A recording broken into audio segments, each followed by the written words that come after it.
Okay, so I think we can start. Hi, everyone. And as I texted you before, Hi. hello, hello. Some of you sent me some questions. I think I received one question so far. Let me I will read it for you. And I think it's really relevant to this time. And Sophie asking a question. I would like to know more about my consciousness for Tisha B'Av. What should I be focusing on? Be connected only to the light. So we know that tomorrow night it's going to be Tisha B'Av, 9th of Av.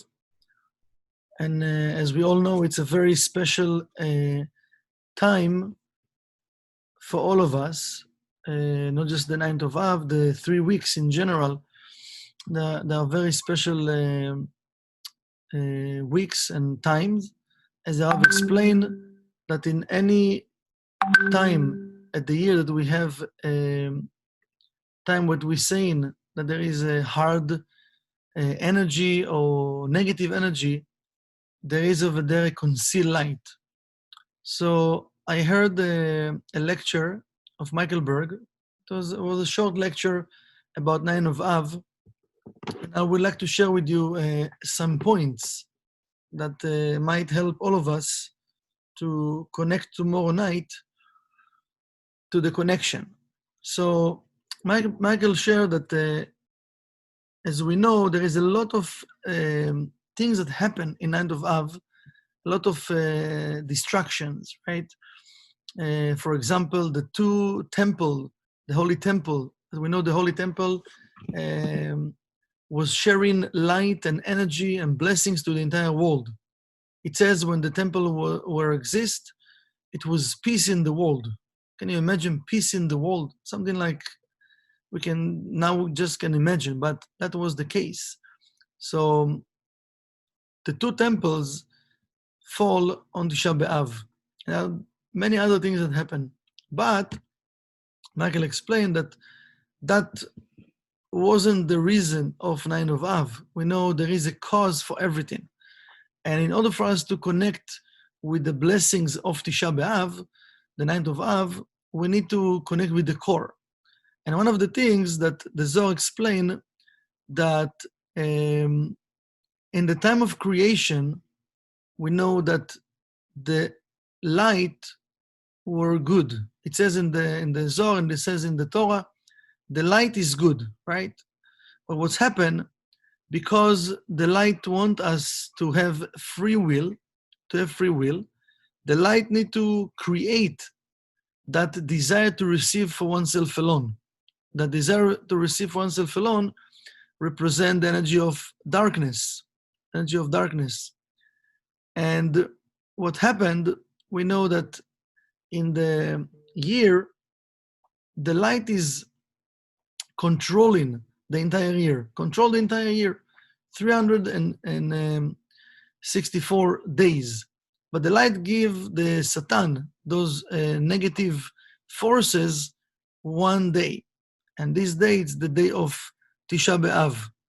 And this is why there is so many distraction in this day, because in this day, there is an opening that Satan can harm, that Satan can create different negativities and disasters in the world. But also, we need to know that every place that there is negativity, there is huge amount of light. And in this day, there is something very powerful also, that the Kabbalists explain that we can remove the entire negativity from the root, from the seed level. So it all depends how we all entering into that day of 9th of Av, with which consciousness. So we know that in that day, there is also the element of sadness, right? Because the two temple been destroyed. So there is the element of sadness. But why, we know to be sad it's not good, but why we need to connect with this element of sadness? We also reading from the scroll of Echa, right? But we know that in each time that there is that darkness, there is when there is a huge amount of light, there is a huge amount of light, there is darkness and sadness that covering this amount of light, this energy of blessings. So in the night of Av, when we're reading from the Megillah, the scroll of Echa, scroll of Echa dealing with all the pain and suffering of humanity from different generations, and actually till our days, we see what's going on in our generation and how much pain and suffering there is in the world. And we know that to go back to the mission of the center, Rav and Keren opened the Kabbalah Center for one reason, to remove pain and suffering from the world. So at the time that we connecting with this energy of the scroll of Echa, the Kabbalists explain that it's good for us to connect in the time of 9th of Av to this pain, to feel this pain of humanity. This is the sadness. This is the sadness of the pain of humanity.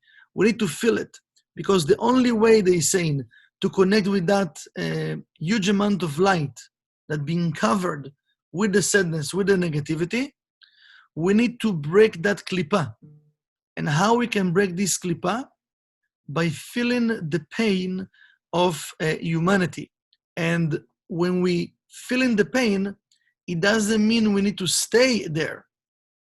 No, we just need to feel the pain, to go through the pain, and then they say the klipa will break. When the klipa is breaking, there is a huge amount of light that reveals, huge amount of light. We will see soon. It's very, very powerful. So the energy that exists in that day is the energy of the redemption.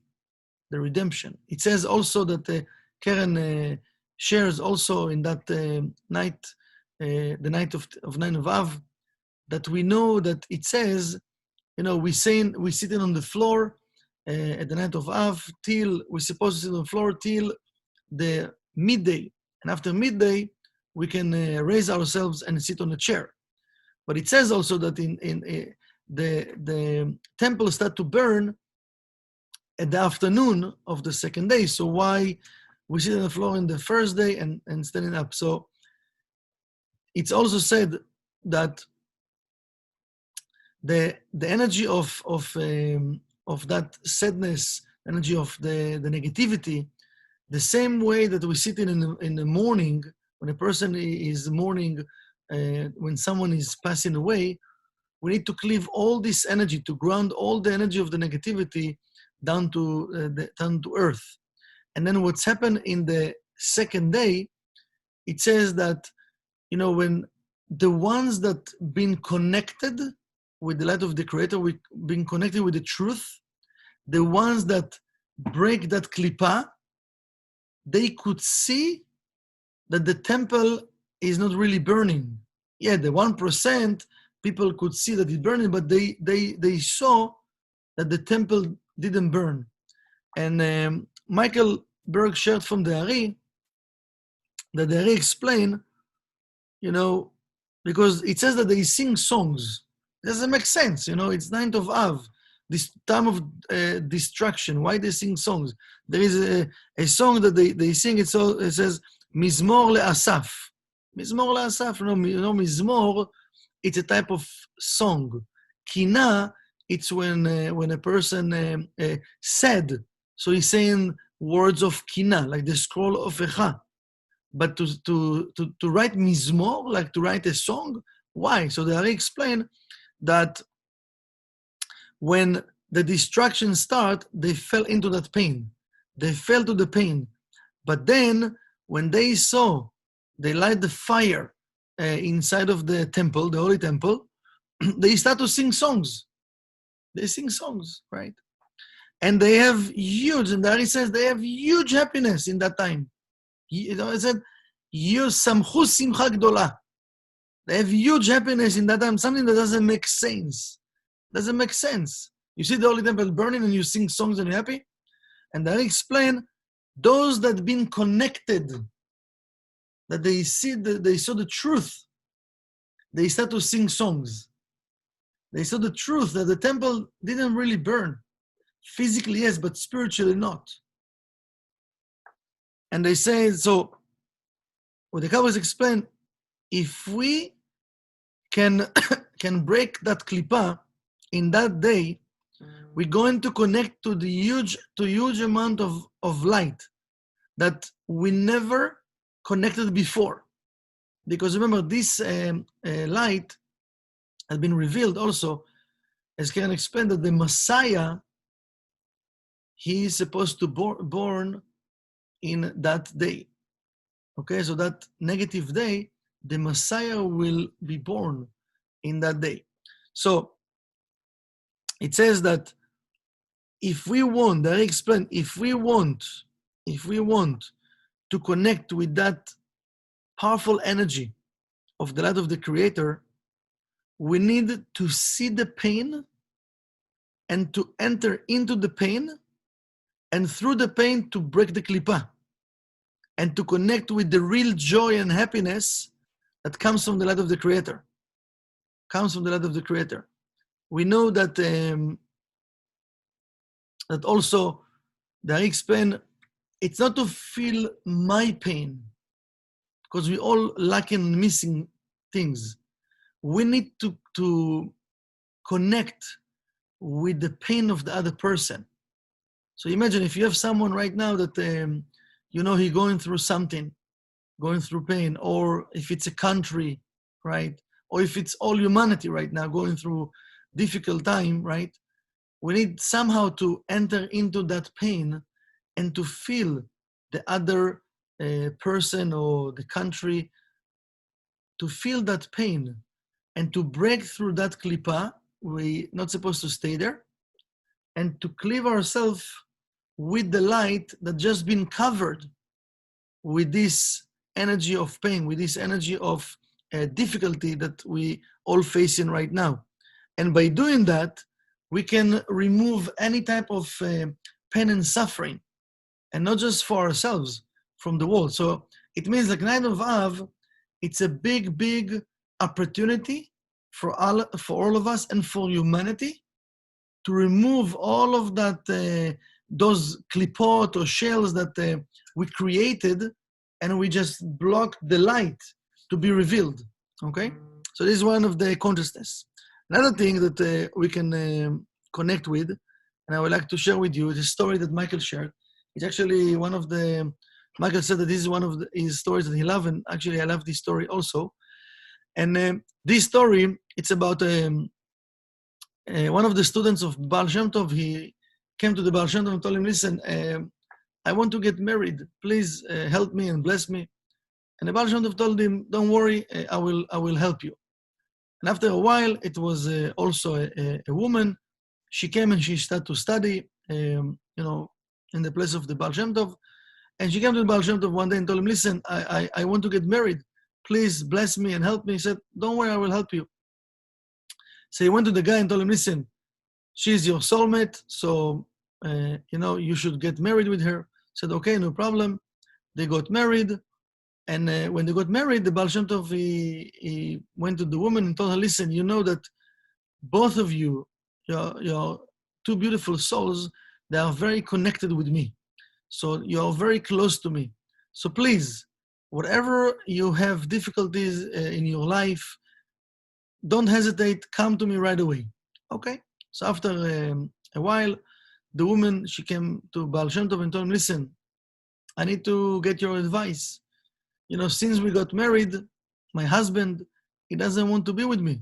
And I know that he loved me so much because he cared for me so much, but I can't understand why he doesn't want to be with me. So Baal Shem Tov, he went to the husband and he asked him, this is what your wife told me, and what's going on? Can you tell me? So listen, her husband was a very, very elevated student and person, and he told the Baal Shem Tov, listen, I saw in the divine inspiration that my wife will die at the time of birth. So I prefer not to be with her and not to have kids. So Baal Shem Tov went back to the wife and told her, listen, this is what your husband told me. And she said, listen, I don't care. And I know that our kid will be very elevated soul, and I'm willing to take the risk. Okay. So she got pregnant, and at the day of the birth, things started to get complicated, and the doctors, they saw that, she's going to die any moment. And she turned to the heavens and started to pray, and she told the Creator, listen, I carried this baby 9 months. Can you just give me 4 weeks to be with my baby and to breastfeed him and to care for him? And in a miracle way, she managed to stay, and everything was okay. They went home. And after she stayed for 4 weeks with her baby, and after 4 weeks, she passed away. And then the husband, he took the baby and he went to the Baal Shem Tov and he told him the story. And Baal Shem Tov looked at him and told him, at the day that of her the time that she were giving birth, the entire gates in the heavens were open. Why she didn't ask to live forever? Why she asked to live just for 4 weeks? And this story have many, many explanations, but the Kabbalist saying, Michael Berkshire, that in that night of the 9th of Av, this is the night of the destruction, of the night that the opponent, he received this day, that he can do whatever he wants in this day. We have the opportunity and the ability, when we tapping into that pain and the sadness and breaking that klipa, we can ask for everything that we want. And again, not just something that we want for ourselves, and we shouldn't limit ourselves. So if we want to have world peace, love, healing, but everything forever, don't ask for something just give me just to feel happiness. Give me just small. No, we want to ask something like very big, because the heavens are open in that day, in that night. And we know also, to connect with this day, there are 5 restrictions that we're supposed to follow. They are the same restrictions of Yom Kippur, but different consciousness. In Yom Kippur, we're doing those 5 restrictions just to elevate ourselves and to connect with Binah. In the time of 9th of Av, we follow in those 5 restrictions to not let the opponent to get any light in this day, any energy. So the 5 restrictions, we know it's eating and drinking. We shouldn't eat and we shouldn't drink in that day. We shouldn't have sex in that day, not taking a shower, not using perfumes in that day. And it says, Neilat Sandal, not to have leather shoes, nothing from leather, right? Because we know the earth connecting with the energy of the opponent, energy of leather, it's downloading a lot of energy. So if it downloads a lot of energy, it will give the opponent the energy of the light. So with our connections in that day. So we don't want to use those 5 things, not to let the opponent to take any type of energy and light in this specific day.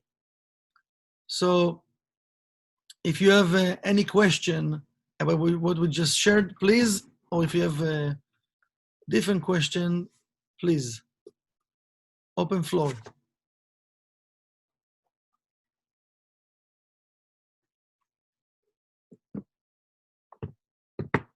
Michael, what is the period again that we sit on the floor? When exactly is it? We sitting on the floor from the night of 9th of Av until the midday. Midday today, it's around, I think, not midday. Yeah, midday. It's maybe 1:30. I'm not sure about the exact time. I can check it out, but it's midday. Okay, thanks. And let me see if I can find it here. I can tell you the time. Also, it will be a 1:27. You find it? 1:27. Yeah. Yeah, this is Boca. Chatzot Yom. Boca. Yeah. Boca. Let's see. Miami usually it's like 1 minute here or there. Oh. Mhm. Sorry. Different. No, it's okay. It's almost the same. It's maybe even the same. Yeah. Also, it will be connection from New York and from LA. So depend which time you want to use, but you can use one of those times. Yeah, Chatzot Hayom, yeah, 1:27, 1:26, 51, 1:27. It's the midday. So after midday, we can stand up and sit on a chair and continue our connections. Yes, more questions about this day, about something else, about love, relationships, happiness. Yeah, I have a question. Yes. When I get up like in the middle of the night, like 4:00 in the morning, I wash my hands like supposed to be, right? The 6th time. But I don't say the prayer for washing hands. Mm-hmm. I read the Zohar and then I go back to sleep Mm-hmm. until, I don't know, whatever, 6, 7, whatever. Then I do the washing again, right? And only then I make the bracha. Am I right? So, I don't know. First of all, you said something very powerful. I don't know if they pay attention, but you said when I'm waking up in the middle of the night, 4 a.m., right? Middle of the night, 4 a.m., right? So, you know what, the middle of the night, usually it can be 12 if you look at the clock, or middle of the night can be now, it's 1:27, right? 7, yeah. We using that term middle of the night, even though we wake up 4 a.m. or 3 a.m., right? Mm-hmm. Right. Okay, and why is that? So the Kabbalah is saying that each person also have his own personal middle of the night. And many times you can find even, when you put the alarm, okay, so you choose 4 a.m., so for you it's 4 a.m., and sometimes people wake up without even the alarm. They can wake up at 2, at 3, 3:30, 3:20, 3:15, right? And it says that the angel is waking up the person to connect with the Zohar in that time. This is his personal middle of the night. This is his personal middle of the night, okay? This is why we're using that term without even knowing that, because middle of the night it's 12, or let's say physically 12, or spiritually 1:27, but there is also my personal middle of the night, okay? So for your question, like we explained, I think, I don't know, a month ago or so, about the washing of the hands. So yes, you washing your hands, you read the Zohar, you go back to sleep, wake up, you wash your hands, you're still not making the blessing. Because we need to finish everything that we're dealing with the body consciousness. If it's going to the restroom, taking a shower, brushing our teeth, everything, then depend on the person. If you stay home and you're working with your pajama, okay, so this is how you get dressed. So just, yes, you're washing your hands and making the blessing the end. But if you're a person that you're changing clothes every day, even when you work from home, so change your clothes, and now when you are ready to start your day, now you're washing your hands, and now you're making the blessing. Because remember, washing of the hands, yes, one is to remove the klipa, but also washing al netilat yadayim, it's elevating my hands. Hands is the malchut, right? Elevating the malchut to another level. So I want to elevate my conscience to another level. But if I'm doing the blessing, I'm now using also things that relate with my body, so I'm lowering myself again. I want to elevate myself, and then we're doing the morning connection, right? So just we should finish everything with the body consciousness, and then we're doing the washing, and now we can do the blessing. Also, the Modani only in the morning, not 4 o'clock in the morning, right? The Modani. Modani, it says that when a person wake up, right. You wake up. So you wake up, just say Modani. 4 o'clock. You got back the soul. And then you go to sleep, you wake up, you can say it again because there's no name of God. Okay. It's no name of God. So you just said, you went back to sleep, your soul went up again. And now you got the soul again. So you say Modani again to the Creator. Yes. Okay. Michael, can I ask a question? Please. Hi, how are you? The 3 weeks that you're not supposed to buy things and make changes and all that, when is that now? When is that? What are the dates? Yeah, so first of all, we are almost done with the 3 weeks because 9th of Av will be tomorrow night. That's the end of it. Yeah, yes, but not yet because it says that the temple continue burning till Friday after midday also. So all the restrictions, they are still till this Friday after midday. So after that, you can buy and do whatever you want. After Friday, okay. This Friday, midday, yeah. This year, it's this Friday, midday. Okay. Yeah. More questions? Someone would like to share something? A story, experience, something exciting that everybody can connect with? I shared with you offline, Michael. Yes. Yesterday I came across a short video that was referring to the number of stars that is mentioned in the Gemara.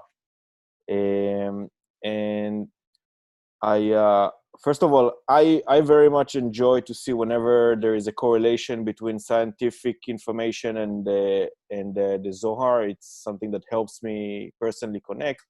And there was so in the Gemara, it's really going down and breaking down the numbers of how many stars are, and it says that the stars are created for humanity, for men, basically. Yeah. And in the Zohar, inside of our daily prayers, there's a lot of connections that we're doing using the constellations, and I just wanted to I don't. It's not a very specific question, but I'm interested if you could share more about the relationship between the cosmology and the individual inside of the Kabbalistic studies and the Zohar. Yes, so first of all, we can expand in 7 minutes, but there is a lot of material if you like to read about it. Yes. They have wrote a book about it. I don't know the English name of it, but I can find out and I can share it with everyone. But they have wrote about it. And there is also the letters, the books of the letters, the Aleph Bet. I don't know if you read those books of the Rav. Sefer Yetzirah? No. There is the Aleph Bet. Okay. Yeah, the Aleph Bet. It's 2 books that Rav wrote about the letters and about correlation between scientific and Kabbalah. The Rav loved it, and the Rav put it all together like a lot. Also, Nano. I don't know if you read the book Nano. Several times. Amazing. Also. So there is a book before Nano. I'm sorry, I don't remember the name. I need to find out the name. And this book, like, I think this is one, it was the book that I bought when I came to the center. I bought 2 books. It was Reincarnation. This one. It's called, in Hebrew, it's called Sodot HaZman. But I don't remember the English translation to that one. But Sodot HaZman is talking about a lot about scientists and Kabbalah. So it's very powerful. I just need to find the English version of it. I can share with everyone. But if we can find for you the Hebrew one, it can be very powerful. Yeah, And for sure, Okay. I would love it when you find out. Please share. yeah, just remind me. I Yes. will. Thank you. Okay, everyone. So I see our time is almost done in the Zoom link. So I would like to wish all of us Chag Sameach. Chag Sameach, everybody. Yes, and good luck for all of us. Yeah. And don't be sad too much. It's just to connect and to feel the pain of the other person and to break that klipa. And let's all reveal the joy and happiness and the energy of redemption and the revelation of Messiah, B'ezrat Hashem, that we can bring the end of pain and suffering to this world and see B'ezrat Hashem redemption to this world. Yeah. So Inshallah. good luck to all of us. Yeah. Thank you, Bye. Michael. Thank you. Chag Sameach, everybody. Chag Yeah, Sameach. all the best.